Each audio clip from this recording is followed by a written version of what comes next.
On tonight's episode of the Denver Bronco Roundup, we look at all the contracts that the Denver Broncos have signed, free agents, their own, maybe the ones they missed out on, and the message that we've seen or heard through the offseason. I'll give you my thoughts. I want yours as well. All that and more coming up next. Let's go.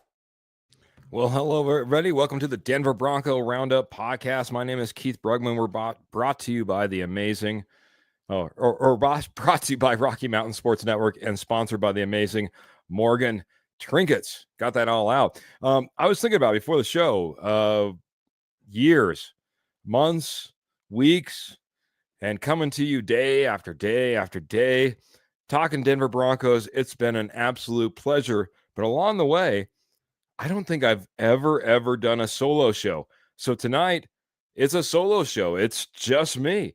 Life gets a little bit crazy. In fact, it was a little crazy for me, but I'm here for you. Want to make sure that we're here talking Denver Broncos football every single Tuesday, every single Friday, and can't wait to get it all mixed up tonight, man.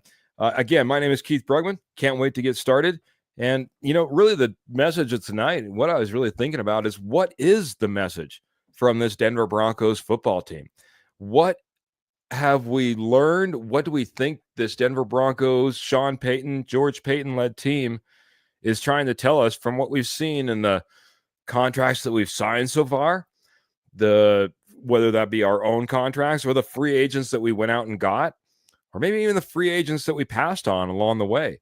Want to get all that kind of wrapped in and kind of get your guys' thoughts, your guys and gals. I want to get your thoughts on, what do you think this Denver Broncos team is all about? What is Sean Payton and George Payton saying with these signings? Is this a window of opportunity? Are they continuing to build? Got some ideas and some thoughts of my own. But first, I'm going to go ahead and I'm going to hit the posse. Posse's always hopping, and that's you that's coming in, commenting, giving me your thoughts, giving me, again, what you're thinking. And Ernie Mays is first one in here saying, "Go Broncos country only. Go Bo Nix for 6. Now it's the greatest podcasters, the Four Horsemen." Well, thank you, Ernie, man. Appreciate the love, the attention. We want to get back to Four Horsemen. I know Jody is right around the corner from getting back on and being, the judge that he is. Y'all love him.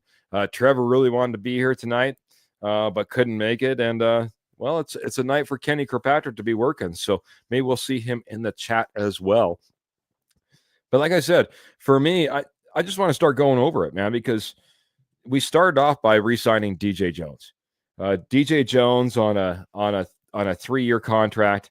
And sometimes when you start looking at the details of these contracts, you can kind of get some ideas. But I'm going to just run through them all because, again, we went through and re-signed DJ Jones. On the other side, and I know the Broncos country have been kind of talking about this in the background, Riley Dixon released. Javonte Williams obviously not brought back. Cody Barton, Traymon Smith, and Zach Wilson. Guys that were kind of on the bubble. We don't know if they were going to be entered into free agency or brought back. Those are the ones that we end up losing. So I know that, for instance, punter has been a thought and a question as well as far as what we do there. Traymon Smith kind of replaced, and we kind of saw that. Cody Barton somewhat replaced. We saw that. We do have a third string quarterback possibly opening, and obviously that running back position as well. Getting more into the posse, Kenny Kirkpatrick coming in saying, "Good evening, Keith. I'm here in the chat. Hello, posse, and go Broncos country only." And then David Youngkin, they still need to build, but they are headed in the right direction too. That's a great way to put it, David, because David's coming over on YouTube, by the way. Thanks for all the support, Facebook, YouTube, wherever you're coming in from. By the way, we're on Apple Podcasts and Spotify if you want to take us on the go. But man, we still need to build. This isn't complete, but we're headed in the right direction too. I love the measured approach that we've kind of went after. Again, we're in this position where everyone wants to run, and they want to run fast, and they want to run now.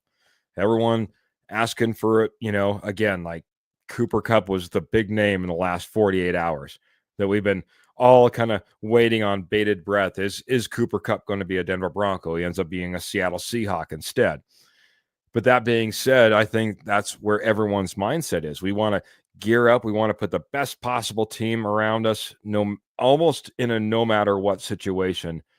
But I think George Paton, Sean Payton, they were measured in the way that they approach this. And again, just to kind of reiterate, David Youngkin, they still need to build, but they're headed in the right direction. And I think that's fantastic. Patrick Wiltsey coming in saying, aloha, Keith. Good to see you. Patrick's coming in from the big islands, or the islands out there, our beautiful Hawaiian islands. Good to see you, my friend. Always great to have you along for the show. And of course, Pearl Heater coming in as well. If you don't know, Pearl is the owner of our amazing sponsor, which I'll talk about a little bit. Said it off the top of the show, just kind of reiterated, running solo this evening. That means no co-host, no producer. If you happen to come in here and you drop stars, please just let me know. It's going to be really tough for me to follow along and know that I'm appreciative if I happen to miss you. This will probably be a little bit of a shorter show as well, just because you don't need to hear me drowned on for an hour. So, but let's get into the meat of it, man, because the Broncos went out there, man, they did mix it up. I want to get everyone's thoughts on Evan Ingram. And the one thing that I liked about Evan Ingram is that it did take a Cooper Kupp out of the picture. What do I mean by that? Evan Ingram is a guy that let's rewind just a little bit. Probably one of the best tight ends that ever played for Sean Payton was one Jimmy Graham. And if you go back and you look at the history of Jimmy Graham, at one point he was being franchise tagged. He was being franchise tagged as a tight end. But Jimmy Graham didn't want to be franchise tagged as a tight end. He wanted to be franchise tagged as a wide receiver. And why did Jimmy Graham want to be franchise tagged as a wide receiver? Because he was playing more in the slot than he was ever playing lined up tight on the line. Well, who else, if we brought Cooper Kupp on, what position was Cooper Kupp going to play? Pure and simple, he was going to end up playing that slot position as well. We would have had an issue trying to get all the players on the field at the same time. Cooper Kupp wouldn't have seen as many snaps, or Evan Ingram wouldn't have seen as many snaps. You had to choose. Evan Ingram was the better choice in those two. Evan Ingram is, got longevity. He's got health. He is truly, as he posted out there on X, a joker. He has the ability to come in here and be that guy. Kenny Kirkpatrick saying, Keith, what do you think about the Broncos do at running back? All these signings are great, but let's be honest. The running back room is ugly still.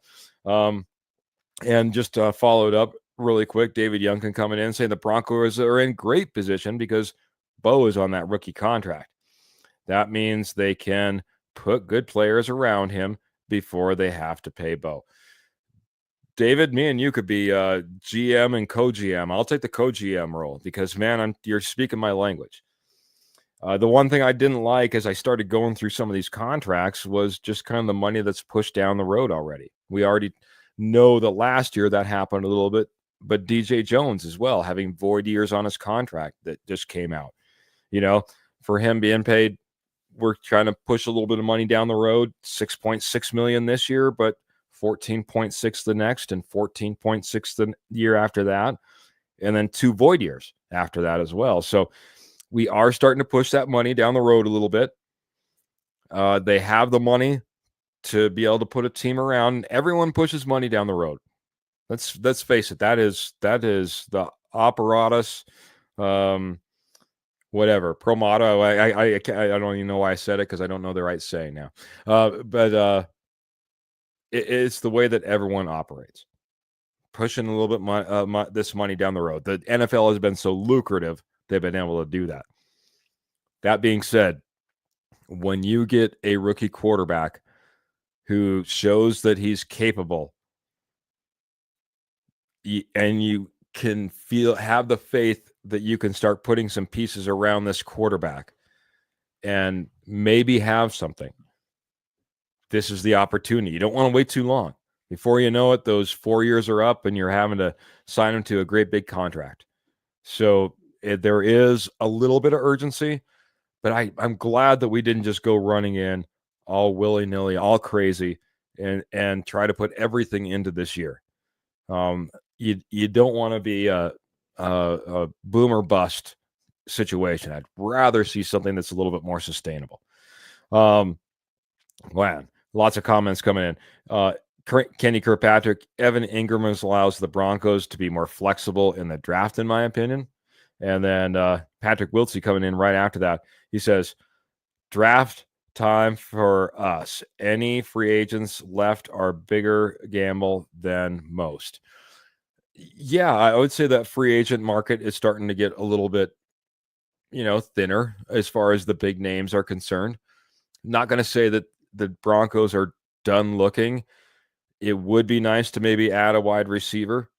I think there's some wide receivers out there, and maybe we see a small addition there. I was kind of pulling in the background for Tim Patrick to maybe come back to the Denver Broncos, as he was a free agent, but he even said that he wanted to go back to the Lions. He goes back to the Lions on a $4.5 million contract.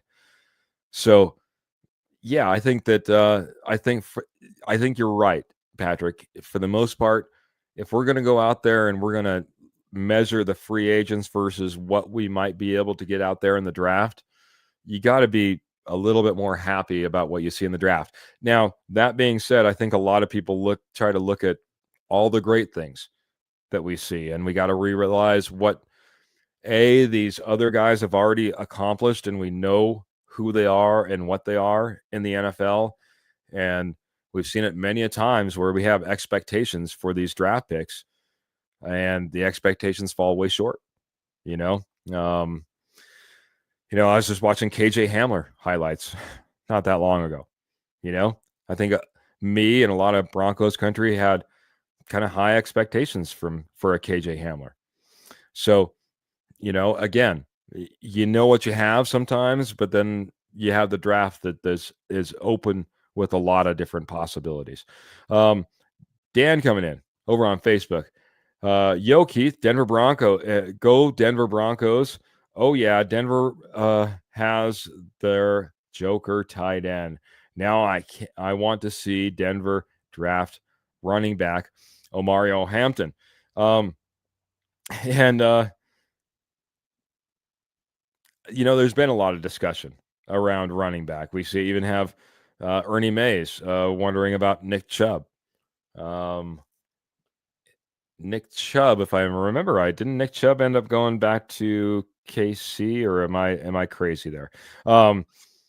But again, just names that are out there that we're looking for. But I think a lot of people are very, very excited when for the running backs in this draft. And I think that's one of the things we had to start to measure. Miles Sanders goes to the Cowboys and teams up with Javonte Williams. That was a release and signing that we saw just as of recently.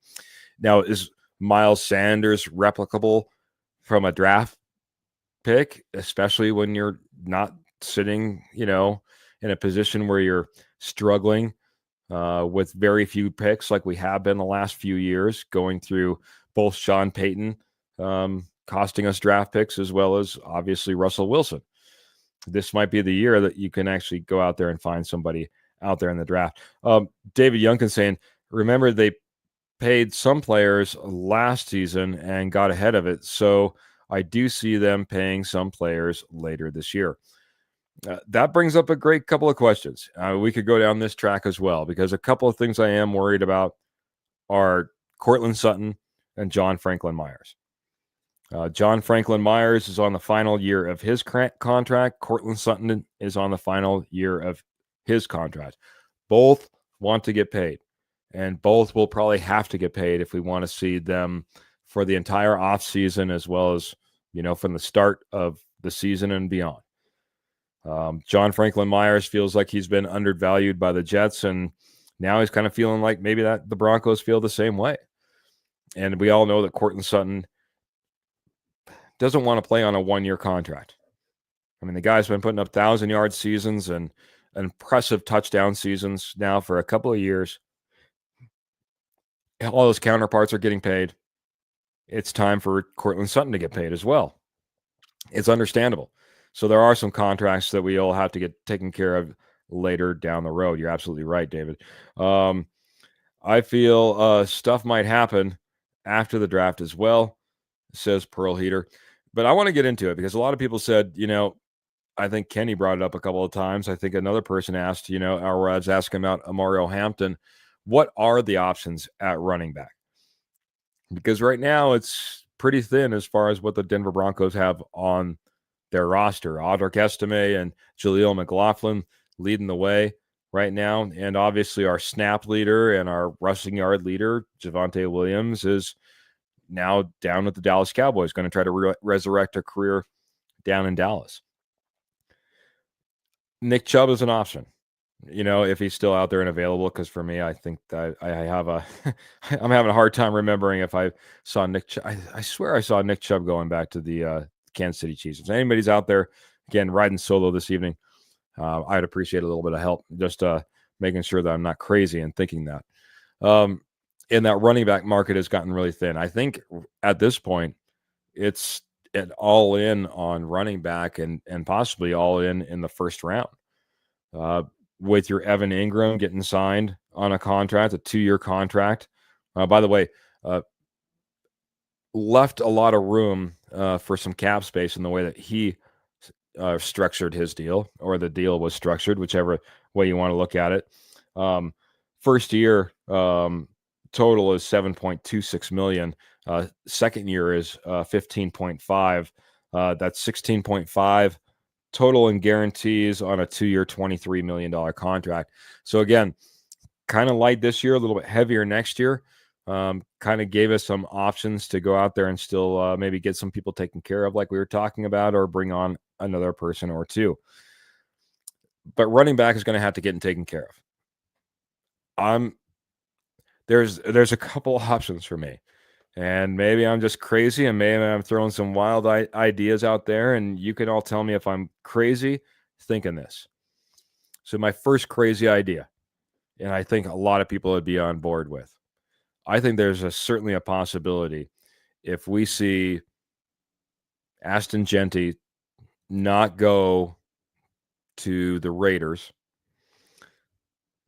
and he starts to fall and it gets close to that double-digit number 10 pick, number 11 pick, the Denver Broncos, quite honestly, could go out there and make a trade to get Ashton Jeanty.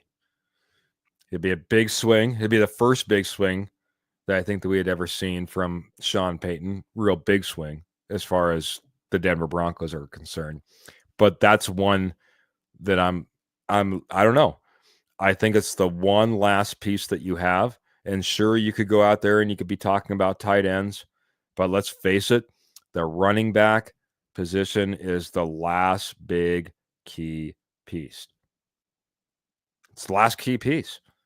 We've got wide receivers, we've got tight ends, we put an offensive line in front of what we hoped to be a franchise quarterback, a quarterback that you're certainly willing to start to invest in and put pieces around.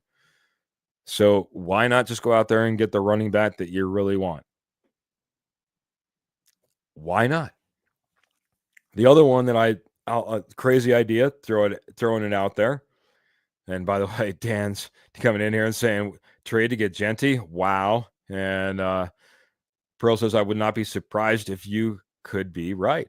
Kenny saying, yes, you have to do it. In my opinion, that caliber of a player. Jeanty's to the Broncos. first round. Breaking news says Ernie Mays. I have no inside information. I don't even think the people who have inside information when it comes to a Sean Payton regime. But the other one that I would look at, it's another guy that we just got done talking about. Courtland Sutton needed to get paid. We talk about, who's the other guy I was just talking about? We talked about all our guys having to get paid across the league. Guys are trying to get paid. I don't know why all of a sudden I forgot who else I was talking about there. But another guy out there that wants to get paid, needs to get paid, and hasn't gotten paid, and we all got to see up close and personal. James Cook out there in Buffalo, where they have two running backs, and we saw both of them. But James Cook is out there, and he wants to get paid, and he's not getting paid. And the Denver Broncos did very well. Why not? If Ashton Genty is gone, and you're looking down the roster of all these different running backs, and again, I take credence in the fact that I know what James Cook is. I got to see James Cook just bury us almost in the Buffalo Broncos playoff game. And I can go out there in the draft and I can hope, or I can look to see what I know. And James Cook, I feel like I know what I'm going to get in James Cook, and he is every bit of a runner and a catcher, and I don't think he's anything to be snubbing your nose at in pass protection either. James Cook would be a fantastic addition to this offense. Now, that's any trade idea is way out there, but it's not. I don't think we can take it off the table, especially in a draft like this. Buffalo could be in love with Omario Hampton. Go ahead and trade James Cook, and they get Hampton. You never know how this is going to shake out. And those are my two great ideas, or ideas that I won't say they're a great idea. So I would say ideas, wild, but just some thoughts. I don't see that, but what do I know, says David Youngkin. I think that Sean has been impressed with, is not impressed with any free agent running backs. Yeah. It didn't seem like that was a big focus. I would agree. You got to give it up though. I whether it be our college scouts, whether it been our pro scouts, I think that we've done a fantastic job in the evaluation of our talent over the last few years that we've brought in, that we've either via free agency or, again, through the draft. You think of guys like John Franklin Myers and Malcolm Roach, and now the excitement that we have around like Evan Ingram and Dre Greenlaw and Talanoa Huafonga, all these different guys that we've brought in over the last few years, have been key pieces that have worked out very well. And if you look at the draft and the way that we've been able to evaluate a Bo Nix or bring along a Marvin Mims or, you name it, it seems like we've been pretty dang good. Now, Drew Sanders, there's a few players that still need to come along. We want Troy Franklin to come further along. But I think overall, if you look at the talent evaluation with the pro and the collegiate scouts have done for this team, done a really good job. So hopefully they continue on with that and they continue to bring great players to this team and evaluate, bring that all together and get a great synopsis. This is another one. I also say Breece Hall is a bold trade idea because, again, Darren Moggy, I always say that wrong, it being the GM, of course, assistant GM for the Denver Broncos at one point. So there's that Jets-Broncos connection that we'll now have. And David Youngkin, and just anybody who has any thoughts, questions, ideas. I know that it might be a shorter episode, but please get your thoughts and ideas in. We'll probably put a bow on this sooner than later, riding solo. And again, thank you all for joining and joining me on a solo show. Wanted to be here for you. Do you think not getting a vet running back in free agency that Sean tipped his head on what he's going to do, says David Yunkin? I think to a sort. I think to a point. I think you have to be right, David. Because, like I said, I think I have some far stretched ideas, whether it be trading up in the draft, whether it be trading for a James Cook, because those are the options now that we have to start looking at. We have painted ourselves into a little bit of a corner.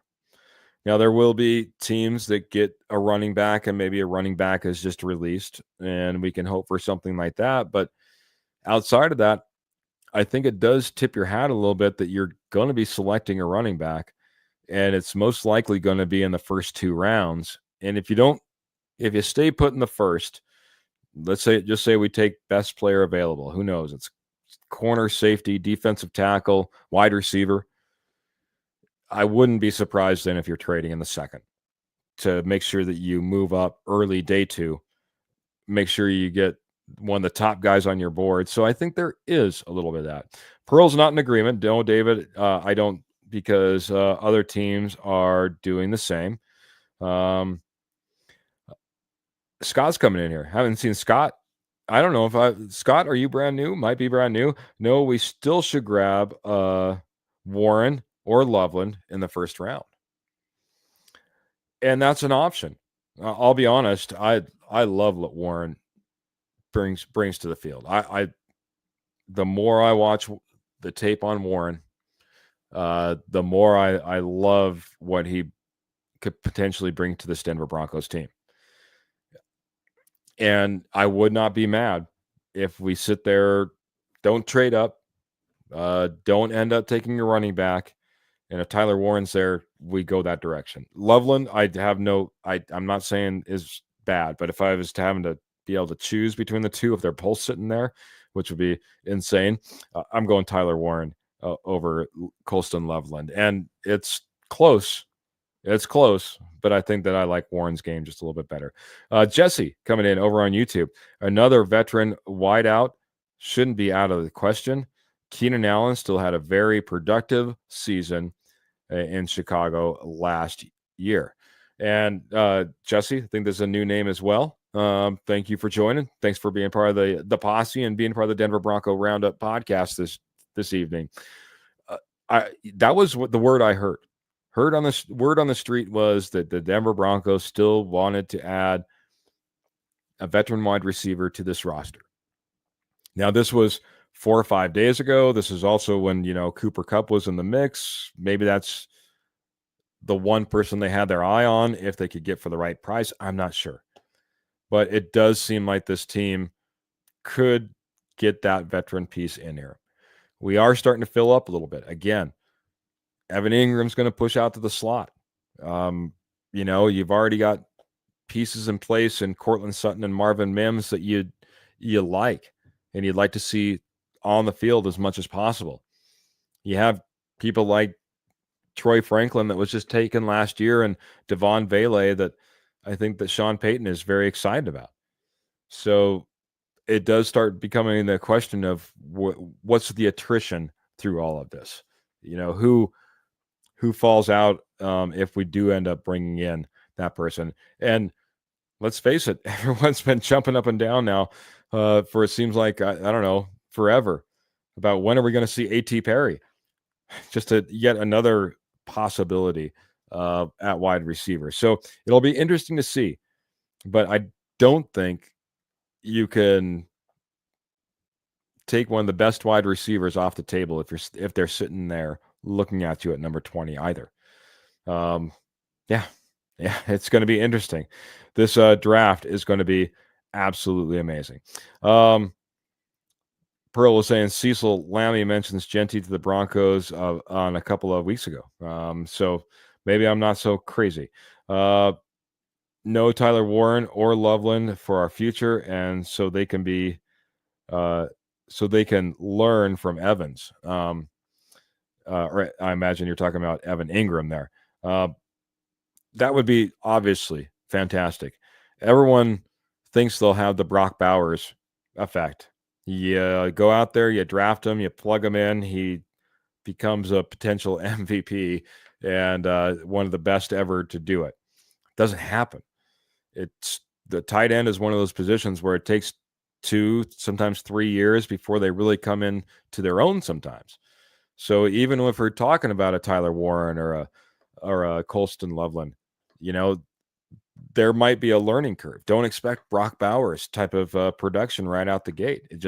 It's not what you see on a very consistent basis. Hope for the opposite, but expect that it's going to take a little bit of time. So again, being able to do that, I think you're absolutely right. Boy, you guys all of a sudden just came in here. You're blowing it up. Appreciate it. Just as I was saying, we might get out of here. You guys are just in here, chatting it up. Appreciate it. David, no one knows what Peyton and Peyton will do in the draft. Scott has just been busy being a father. Laugh out loud. Yeah, like I said, I was getting a little busy myself. Didn't know if I'd be able to make it. Phil McLaughlin coming in saying, "Good evening, Keith. Coming in late between Evan Ingram, Sherfield, Greenlaw, Hufanga, and re-signing Sternad.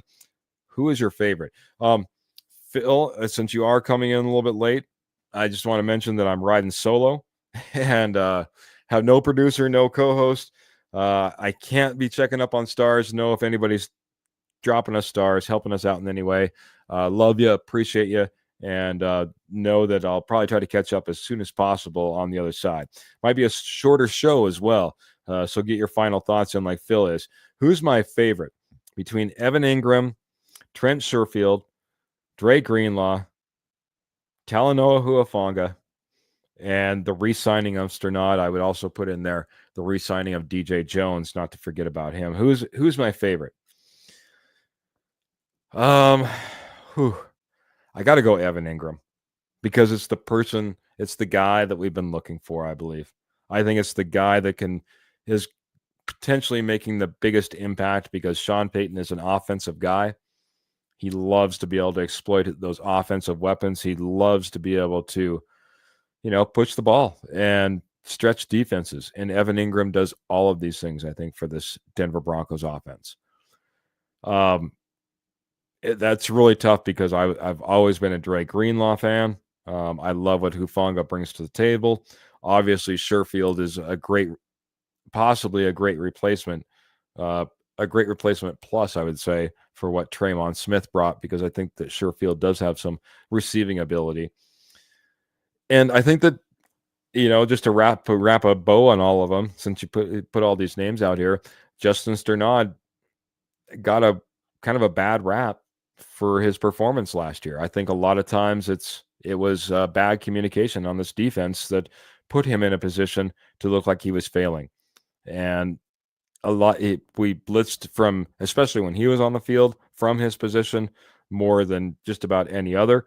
And I think that made him look like he was out of position at times. So love all the signings. I think that we needed them all, like them all. And I think they all bring either depth in Sternad's case or just straight up better talent to our football team. But if I had to choose one, Evan Ingram is going to be that guy for me. Happy Friday to you, Karen. Good to see you. This is an awesome podcast. Well, I got an awesome posse that really helped me out and get me taken care of all along the way. Scott was liking Sternad the best. Sternad has been a beast on special teams once he came into the league for us and has became and done all right in years past as well. And, let's face it, all those guys were definitely pressed into position once Alex Singleton went down. We started kind of a rotation. Sternad took his opportunities out there. And hey, sacks, pressures, he was one of the better ones out there performing in that particular position. Boy. Yeah, and he's not too expensive. Yeah, Justin Sternad came on obviously one of the cheaper contracts. Broncos fans, really appreciate this evening, man. Like I said, I haven't ran a solo show in so long, but one thing I do want to tell you about before I get out of here, I want to tell you about our amazing sponsor, and that's Morgan Trinkets. Morgan Trinkets is your headquarters for Southwest Jewelry, Southwest Pottery, Estate Gold at wholesale prices. And they've been doing it for over 34 years. Now they hang out in your backyard, northern Colorado, southern Wyoming. They're doing shows all the time. Check out what they got going on. I imagine that there's a gym or a fair type of show in the area. They might just be in that area. But not only that, they're over on Etsy as well. Check them out, Morgan Trinkets Co. That's Morgan Trinkets Co. Co. And check out everything they have to offer. They also have silver, all 100% sterling silver, and all orders over $50 are shipped absolutely free. And they take all major credit cards as well. So I am just scrolling through, see if there's anything else that we really need to talk about. But I love the would you have re-signed Fraboni as Phil? And Phil, yes. Believe it or not, long snappers are really tough to come by. And a good long snapper, you need to hold on to like gold. From what my understanding is, never been a scout for a long snapper, never been a scout for anybody. But from what I understand, from what I've been told, long snappers are tougher to come by. Fraboni has been a good one for us. He'll be snapping to a new punter this year. Same holder though when it comes to our kicking game. All of you, appreciate you so very much, man. I've been excited about this Denver Broncos team now. Came on here last year and I said, there's just something about this team. I'm getting excited, and I think we need to get behind this team like we haven't done in the past. And we had an amazing season in which we made the playoffs. This team, in the way that they're building, they're doing it fantastic. You can't ask for a better way of building this team. They're not going crazy. You're not seeing wild contracts and overpayments.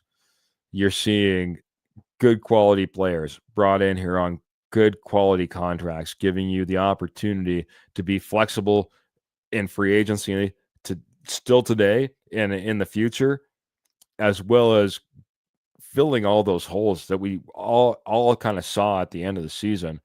Almost every single one of them being filled up, giving you a lot of flexibility in the draft. This team is on the cusp. If they keep doing this, they're going to take one more step next year and continue. And who knows, what does that step look like? It's beyond that first game in the playoffs, and anything can happen after that. They continue on this path. You have the ability to put one of the better quality Denver Broncos football teams we've seen in quite some time. Thank you all so much, man. You guys are absolutely amazing. Love all the feedback and all, just coming in here, being the posse, being who you are. Again, all the thoughts, comments. You guys are absolutely amazing, man. I do got to get out of here. You don't want to hear me drown on all night. The voice is probably going to go if I go much longer, because I've been talking pretty consistency even without a sip. But that being said, appreciate you all so much. It's been fantastic. We go live every Tuesday, every Friday, 7:30 p.m. Mountain Standard Time. We also have, we go live after the games once those start all coming around. We're going to have an amazing draft show. Hope you can join us for the draft. We're going to line it up. We're going to have just an amazing experience for y'all. That's coming around the corner. We continue to try to bring you, like I said, as we started, content week after week, month after month, year after year, trying to be your consistent place, especially when it comes to Tuesdays and Friday nights, to talk about the Broncos, be interactive, and have a great overall experience. Posse, I love you so much. Hope you have a fantastic weekend. Go out there, enjoy yourselves, be safe, be responsible, enjoy yourselves. We'll catch you on Tuesday, unless there's any breaking news. You never know. We had an emergency podcast just not that long ago. But that being said, we get out of here one way and one way only. Make sure you keep those boots in the stirrups. Make sure you keep your guns in your holsters. But most importantly, make sure you keep the Denver Broncos in your heart. Until next episode, and have a great weekend. Good night, everybody, and take care.